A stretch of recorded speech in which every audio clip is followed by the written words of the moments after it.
नमस्कार मेरे विद्यार्थी मित्रों, छोटा मेरा खेत ये कविता हम पढ़ चुके हैं। अभी हमारी दूसरी जो कविता है उमा शंकर जोशी द्वारा रचित चैप्टर नंबर 10 में वो है बगुलों के पंख। तो ये कविता भी एकदम छोटी सी है, इसको भी मैं आपको समझाने जा रही हूँ। तो बगुलों के पंख कविता का सार इस प्रकार है। ये कविता सुंदर दृश्य बिंब युक्त कविता है जो कि प्रकृति के सुंदर दृश्यों को हमारी आंखों के सामने सजीव रूप में प्रस्तुत करती है।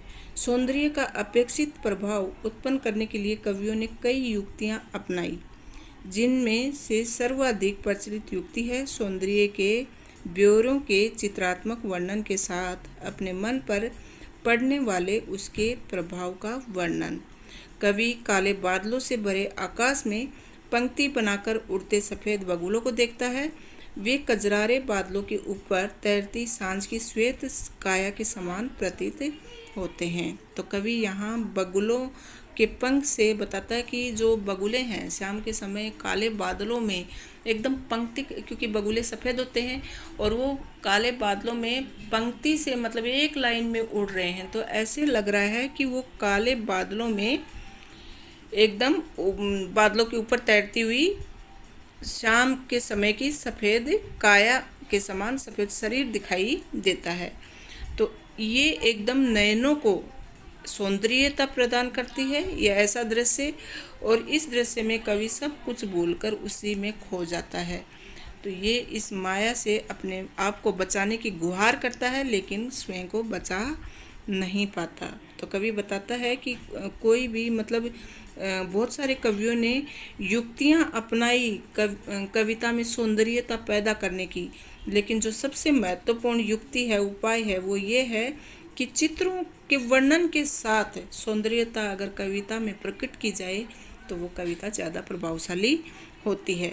चलिए, छोटा मेरा खेत तो हमने पढ़ लिया, सरल भाषा में समझ लिया। अब हम ये दूसरी कविता जो है बगुलों के पंख, इन दोनों कविताओं की पीडीएफ बच्चों आपको एक साथ ही मिल जाएगी डिस्क्रिप्शन बॉक्स में, और आप पीडीएफ देख सकते हैं। उसमें कविता को नोट डाउन अपनी नोटबुक में ज़रूर कर लीजिएगा और वीडियो के माध्यम से समझ लीजिएगा। चलिए, नभ में पाती बांधे बगुलों के पंख चुराए लिए जाती हैं मेरी आंखें। तो कवि क्या कहते हैं कि नभ मतलब आसमान, तो आसमान में पाती, पाती मतलब पंक्ति, पंक्ति बनाकर बगुलों के जो उड़ते हुए बगुले हैं वो सुंदर सुंदर पंख दिखाई दे रहे हैं उनके, चुराए ली जाती मेरी आंखें, और वो ऐसे लग रहा है जैसे मेरी आंखों को एकदम आराम दे रहे हैं, भाव पैदा कर रहे हैं, और मेरी आंखों को बहुत ही लुभावने लग रहे हैं, मनमोहक लग रहे हैं वो। तो कजरारे बादलों की छाई नभ छाया तैरती सांझ की सतेज श्वेत काया। तो ये जो दृश्य है मेरी आंखों को चुरा ले जाता है, और काले काले बादलों की छाया नभ पर छाई हुई है।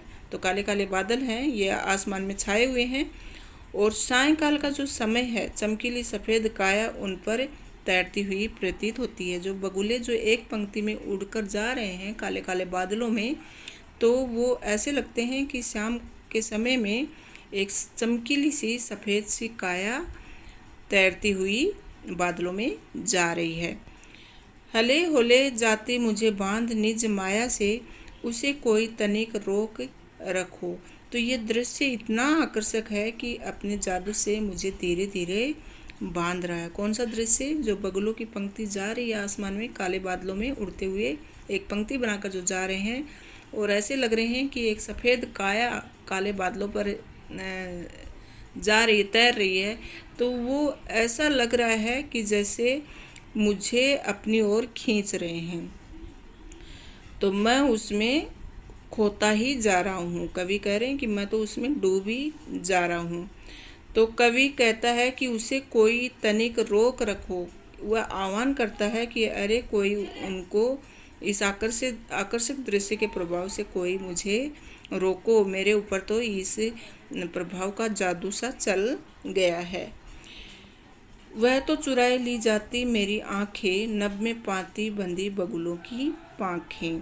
तो मैं उसमें खोता ही जा रहा हूँ, और इसके प्रभाव से, इनके जादू से, ये दृश्य से कोई मुझे रोके। वह इस दृश्य के प्रभाव से बचना चाहता है लेकिन बच नहीं पाता है।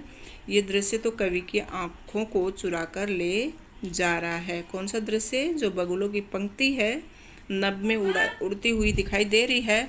आकाश में उड़ते पंक्तिबद्ध बगुलों के पंख में कवि की आंखें अटक कर रह जाती हैं। तो ये छोटी सी कविता बच्चों आपको कैसी लगी, समझ में आई होगी। फिर से दोहरा देती हूँ कि नभ में पाती बांधे बगुलों के पंख की आसमान में पंक्ति में बंधे हुए बगुलों के पंख, मतलब बगुले उड़ते जा रहे हैं काले काले बादलों में। चुराए ली जाती मेरी आंखें, मेरी आंखों को चुराए ली जा रहे हैं। कजरारे बादलों की छाई नभ छाया, तैरती सांझ की सतह श्वेत काया। तो जो कजरारे बादल हैं और इनमें काले बादलों में, आकाश में जो काले बादल छाए हुए हैं, उनमें ये बगुलों की पंक्ति ऐसे लग रही है जैसे सफ़ेद काया, श्वेत रंग की काया तैरती हुई नजर आती है। होले होले जाती मुझे बांध निज माया से। और ये जो काले बादलों की छाया में ये जो पंक्ति जा रही है, ये इतनी आकर्षक है कि मुझे अपने जादू में बांधने की कोशिश कर रही है। उसे कोई तनिक रोक रखो। तो कवि आह्वान करता है कि इस आकर्षक दृश्य के प्रभाव को कोई रोके। ये बहुत ही आकर्षक है और मैं तो इसमें खोता ही जा रहा हूँ। वह तो चुराए लिए जाती मेरी आंखें। ये जो दृश्य है, इस प्रभाव से मैं बचना चाहता हूँ, परंतु ये दृश्य ऐसा है कि ये मेरी आंखों को चुराए ही लिए जा रहा है। नभ में पाती बंधी बगुलों के पंखे। तो आकाश में जो उड़ते पंक्तिबद्ध बगुलों की पंखें हैं, उसमें कवि एकदम से खो गया है और उनके प्रभाव से वह नहीं बच पाया है। कवि की आंखें एकदम अटक कर रह गई हैं। धन्यवाद मेरे विद्यार्थी मित्रों, आपने अंत तक वीडियो देखा। आपको कैसा लगा कमेंट बॉक्स में अवश्य लिखिएगा। इससे संबंधित और कोई डाउट हो तो आप ज़रूर पूछ सकते हैं। Thank you so much video को अंत तक देखने के लिए, और वीडियो को लाइक करना ना भूलें।